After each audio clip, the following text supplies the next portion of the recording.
राजस्थान के सूखे और वीरान रेगिस्तानी इलाकों में अरावली की पहाड़ियों की तलहटी में एक ऐसा स्थान छुपा है जिसे लोग भले ही इतिहास की धरोहर माने, लेकिन वहां की हवाओं में एक अजीब सी बेचैनी समाई हुई है। उस स्थान का नाम है भानगढ़। दिन के उजाले में यह किला एक आकर्षक पर्यटन स्थल जैसा लगता है, लेकिन सूर्यास्त होते ही यह स्थान अपनी असली शक्ल दिखाने लगता है। हर दिन शाम होते ही पुरातत्व विभाग का एक बोर्ड चमकने लगता है, जिस पर लिखा होता है, सूर्यास्त के बाद इस किले में प्रवेश करना सख्त मना है। किंवदंतियों के अनुसार यह किला कभी एक समृद्ध राज्य की राजधानी था, जहां रत्नावती नाम की एक अत्यंत रूपवती राजकुमारी का शासन था। लेकिन एक तांत्रिक की वासना और उसकी मृत्यु के समय दिया गया श्राप इस पूरे नगर को पत्थरों में तब्दील कर गया। अब यह स्थान केवल खंडहर नहीं है, यह एक जीवित अभिशाप है, एक ऐसा शाप जो समय की सीमा से परे आज भी सांस ले रहा है। दिल्ली विश्वविद्यालय की पुरातत्वविद डॉ तनया रॉय को भानगढ़ पर एक अनुसंधान परियोजना के अंतर्गत यहां अध्ययन के लिए नियुक्त किया गया था। तनया एक कठोर वैज्ञानिक सोच वाली महिला थी, जिसे अंधविश्वास और लोक कथाओं में कोई विश्वास नहीं था। उसका मानना था कि हर रहस्य का समाधान तर्क और विज्ञान में छुपा होता है। लेकिन भानगढ़ की मिट्टी में तर्क बहुत कम और रहस्य बहुत अधिक था। तनया अपनी टीम के साथ जयपुर से भानगढ़ के लिए रवाना हुई। टीम में उसके दो शोध छात्र राहुल और श्रेया के साथ एक अनुभवी इतिहासकार डॉ रघु दीक्षित और एक फोटोग्राफर अमन भी शामिल थे। रास्ते भर गांव वालों ने उन्हें चेतावनियां दी। कुछ ने यहां तक कहा कि रात में किले से अजीब रोशनी और आवाजें आती हैं। एक बुजुर्ग ने डरते डरते कहा, बिटिया, वहां रात को आत्माएं जागती है, मत जाना। तनिया ने हंसते हुए कहा, आत्माएं नहीं होती चाचा, बस हवा चलती है और लोगों की कल्पना काम करती है। लेकिन जब वे किले के नजदीक पहुंचे तो वहां की हवा में एक गहरी नमी और बोझिलता महसूस हुई, जैसे कोई अदृश्य भार सब पर लाद दिया गया हो। पत्थरों से बनी विशाल दीवारें धूप में तप रही थी, लेकिन उनके साये में एक सर्दपन समाया हुआ था। जैसे ही उन्होंने किले के मुख्य द्वार अजाबगढ़ गेट में प्रवेश किया, उनके मोबाइल नेटवर्क गायब हो गए। किले के भीतर का वातावरण और भी अजीब था। चारों ओर खामोशी थी, इतनी गहरी कि अपने दिल की धड़कनों की आवाज भी स्पष्ट सुनाई दे रही थी। एक टूटा हुआ मंदिर था, जिसमें मूर्तियां बिना चेहरों के खड़ी थी। दीवारों पर उकेरी गई आकृतियां अब भी चमकती प्रतीत होती थी, जैसे किसी अदृश्य हाथ ने उन्हें हाल ही में उकेरा हो। अमन ने तस्वीरें लेना शुरू किया, लेकिन कैमरे की स्क्रीन बार बार धुंधली हो जाती थी।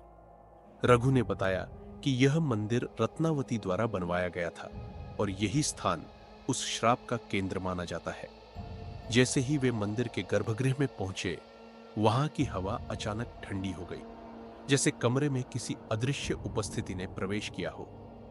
श्रेया ने फुसफुसाकर कहा, सर, मुझे लग रहा है कि कोई हमें देख रहा है।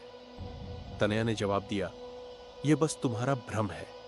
हम वैज्ञानिक हैं, हमें डर से नहीं, तथ्य से काम लेना है। लेकिन तभी मंदिर की दीवार पर खुदी हुई एक शिला पर एक चमक सी दौड़ गई, जैसे किसी ने उस पर हाथ फेरा हो। राहुल ने पास जाकर देखा तो उसमें एक अजीब सी लिपि में कुछ लिखा हुआ था, ऐसी भाषा जो किसी भी छात लिपि से मेल नहीं खाती थी। जैसे ही उसने हाथ लगाया, जमीन थोड़ी सी कांपी। अमन ने कैमरा उठाया और एक तस्वीर लेने की कोशिश की, लेकिन कैमरा फेल हो गया। स्क्रीन पर बस एक शब्द आया, रन। डॉक्टर रघु ने गंभीरता से कहा, यह मजाक नहीं है, इस जगह के साथ कुछ है। इतिहास केवल किताबों में नहीं, यह जमीन भी बोलती है। सूरज डूबने लगा था, सभी को वापस लौटने का आदेश था, लेकिन तनिया ने जिद पकड़ी कि वे रात यहीं रुकेंगे। हम यहां एक रात नहीं बिता सकते तो क्या शोध करेंगे? मैं भूतों से नहीं डरती, उसने कहा। टीम ने भारी मन से सहमति जताई। टेंट लगाए गए, उपकरण व्यवस्थित किए गए, और जैसे ही अंधेरा पूरी तरह छा गया, किला एक नए रंग में बदल गया। हवा में पहले की अपेक्षा अधिक सन्नाटा था। पेड़ स्थिर खड़े थे, लेकिन उनके साए लगातार हिल रहे थे। रात के पहले पहर में सब शांत रहा, लेकिन मध्य रात्रि के समय मंदिर की घंटी खुद ब खुद बजने लगी। एक धीमी स्थिर आवाज, जैसे कोई स्त्री रुदन कर रही हो, किले के गलियारों में गूंजने लगी। श्रेया की नींद खुली और उसने देखा कि एक परछाई टेंट के बाहर खड़ी है। उसने डर के मारे किसी को जगाया नहीं, लेकिन अपनी आंखें मूंद ली। अगले क्षण हवा भारी हो गई और तन्या की डायरी अपने आप खुलकर उलटने लगी। धीरे धीरे हर सदस्य को एहसास होने लगा कि वे किसी अदृश्य शक्ति के प्रभाव में है। भानगढ़ अब सिर्फ एक किला नहीं था, ये एक चेतन सत्ता थी जो देख रही थी, सुन रही थी और इंतजार कर रही थी। राजस्थान के सूखे और वीरान रेगिस्तानी इलाकों में अरावली की पहाड़ियों की तलहटी में एक ऐसा स्थान छुपा है जिसे लोग भले ही इतिहास की धरोहर माने, लेकिन वहां की हवाओं में एक अजीब सी बेचैनी समाई हुई है। उस स्थान का नाम है भानगढ़। दिन के उजाले में यह किला एक आकर्षक पर्यटन स्थल जैसा लगता है, लेकिन सूर्यास्त होते ही यह स्थान अपनी असली शक्ल दिखाने लगता है। हर दिन शाम होते ही पुरातत्व विभाग का एक बोर्ड चमकने लगता है, जिस पर लिखा होता है, सूर्यास्त के बाद इस किले में प्रवेश करना सख्त मना है। किंवदंतियों के अनुसार यह किला कभी एक समृद्ध राज्य की राजधानी था, जहां रत्नावती नाम की एक अत्यंत रूपवती राजकुमारी का शासन था। लेकिन एक तांत्रिक की वासना और उसकी मृत्यु के समय दिया गया श्राप इस पूरे नगर को पत्थरों में तब्दील कर गया।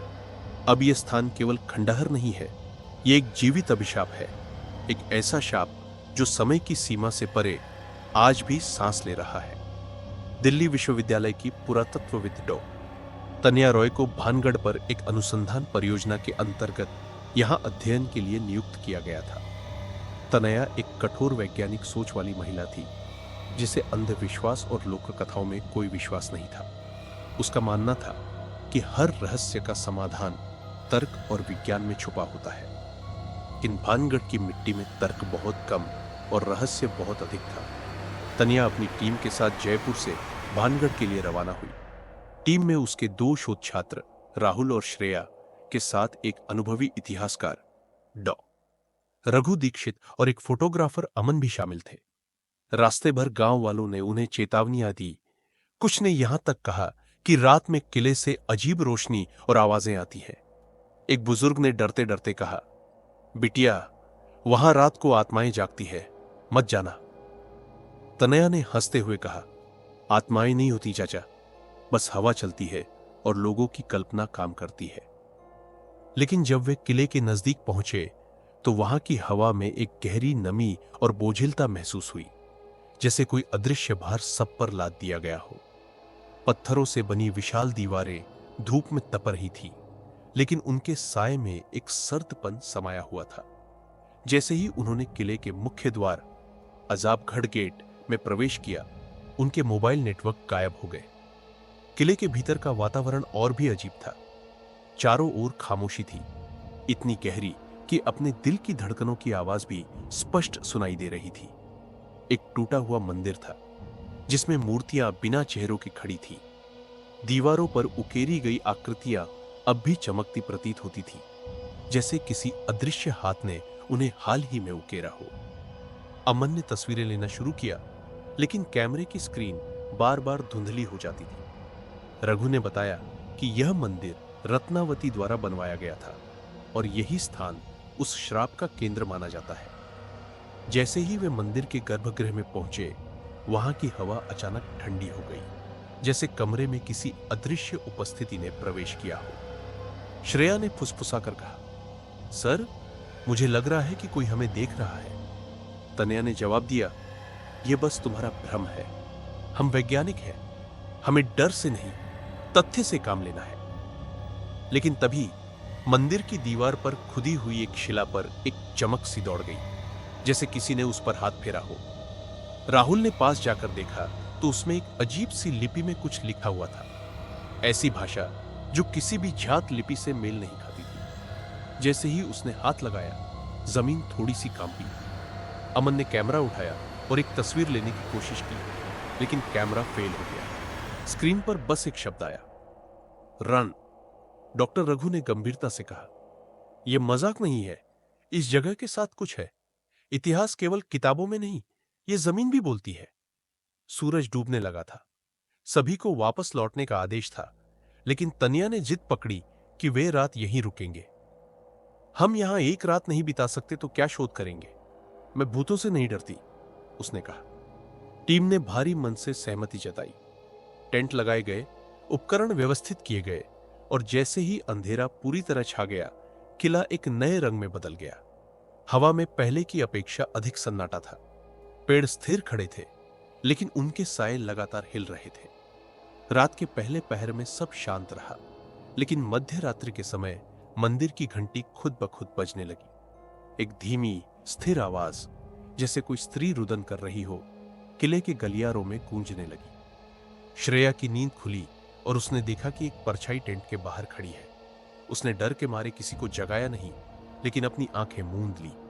अगले क्षण हवा भारी हो गई और तनिया की डायरी अपने आप खुलकर उलटने लगी। धीरे धीरे हर सदस्य को एहसास होने लगा कि वे किसी अदृश्य शक्ति के प्रभाव में है। भानगढ़ अब सिर्फ एक किला नहीं था, यह एक चेतन सत्ता थी, जो देख रही थी, सुन रही थी और इंतजार कर रही थी। भोर की पहली किरणें अरावली की चोटियों को छूने लगी थी, लेकिन भानगढ़ की घाटी में अब भी अंधकार गहराया हुआ था। 3 दिन हो चुके थे तनिया रॉय और उसकी टीम को किले में प्रवेश किए, और अब तक उनका कोई पता नहीं था। खोजी दल, सरकारी अधिकारी, स्थानीय गाइड, सबने मिलकर हर गली, हर मंदिर, हर पत्थर को खंगाला, लेकिन जो मिला वह सिर्फ एक अधजली डायरी, एक फटी हुई नक्शा और मंदिर की दीवार पर खून के छींटों जैसे दाग। डायरी के अंतिम पन्ने पर कांपते हाथों से लिखा गया था, यह श्राप समय से परे है और हम अब उसके भीतर हैं। किसने लिखा, कब लिखा, कोई नहीं जानता, लेकिन जैसे ही टीम ने यह पन्ना पढ़ा, किले की दीवारों में एक हल्की सी गूंज उठी, मानो कुछ जाग गया हो। दिल्ली विश्वविद्यालय ने मामला बंद कर दिया। उन्होंने कहा, टीम संभवतः रेगिस्तानी भ्रमण में लापता हो गई, लेकिन विभाग के कुछ प्रोफेसरों ने बताया कि उन्हें पिछले कुछ दिनों में अजीब ईमेल मिले थे, बिना विषय के, बिना प्रेषक के। ईमेल में बस एक लाइन होती, क्या तुमने उसे देखा? लाइब्रेरी की पुरानी फाइलों में एक नई प्रविष्टि हुई, भानगढ़ और चतुर्थ आयाम, लेखक टी रॉय। लेकिन रिकॉर्ड में ऐसा कोई लेखक नहीं था।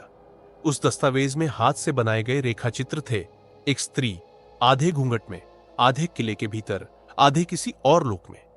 गांव के लोग कहते हैं कि पूर्णिमा की रात मंदिर की घंटी खुद ब खुद बजती है और एक स्त्री की परछाई गलियों में भटकती है।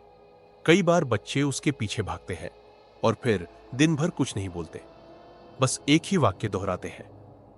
वह कह रही थी, मत लौटो। एक रात एक प्रसिद्ध यूट्यूबर ने भानगढ़ में वीडियो रिकॉर्ड करने की योजना बनाई।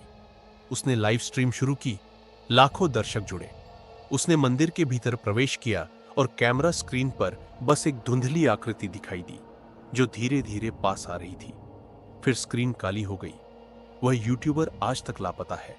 उसकी अंतिम रिकॉर्डिंग के ऑडियो ट्रैक को स्लो मोशन में चलाने पर एक अस्पष्ट स्त्री स्वर सुनाई देता है। एक बार भीतर आ गए तो बाहर कुछ नहीं बचता। कई वर्षों बाद एक नई शोध छात्रा आर्या को भानगढ़ पर एक प्रोजेक्ट सौंपा गया। जब उसने फाइल खोली तो एक पुर्जा बाहर गिरा। इस बार वह तुम्हें खुद बुलाएगी। आर्या ने यह बात मजाक में ली, लेकिन उस रात से उसे अजीब सपने आने लगे। हर सपने में वह खुद को एक अंधेरे कक्ष में पाती, किले जैसी दीवारें, एक मंदिर और सामने एक स्त्री जो धीरे धीरे पास आती जाती। हर बार वह कुछ कहना चाहती, लेकिन उसके मुंह से सिर्फ रेत निकलती। आर्या ने एक दिन पुस्तकालय में अकेले बैठे बैठे एक किताब खोली, जिसका शीर्षक नहीं था, बस एक प्रतीक, एक आंख, एक मंदिर और एक छाया। पन्नों में एक जगह लिखा था, उसका चेहरा मत देखना, वह जो दिखाती है वह तुम नहीं समझ सकते। धीरे धीरे आर्या ने किले पर एक रिसर्च पेपर लिखा, लेकिन अंतिम पृष्ठ खाली छोड़ दिया। वहां उसने बस इतना लिखा, यह कहानी पूरी नहीं हुई है, यह बस मेरी बारी है। दिल्ली विश्वविद्यालय की फाइलों में अब भी कोई डॉस तोड़रॉय नहीं है, लेकिन किसी किसी रात जब कक्षा C13 की खिड़की से रोशनी छनकर बाहर आती है, कुछ छात्र दावा करते हैं कि उन्होंने एक महिला को वहां बैठा देखा है, लंबे बाल, काली साड़ी, और उसकी आंखें सीधे तुम्हारी आत्मा में झांकती है। जब कोई साहस करके भीतर जाता है, वहां सिर्फ एक पुरानी डायरी मिलती है। आखिरी पन्ने पर एक ही वाक्य, तुम देख रहे हो।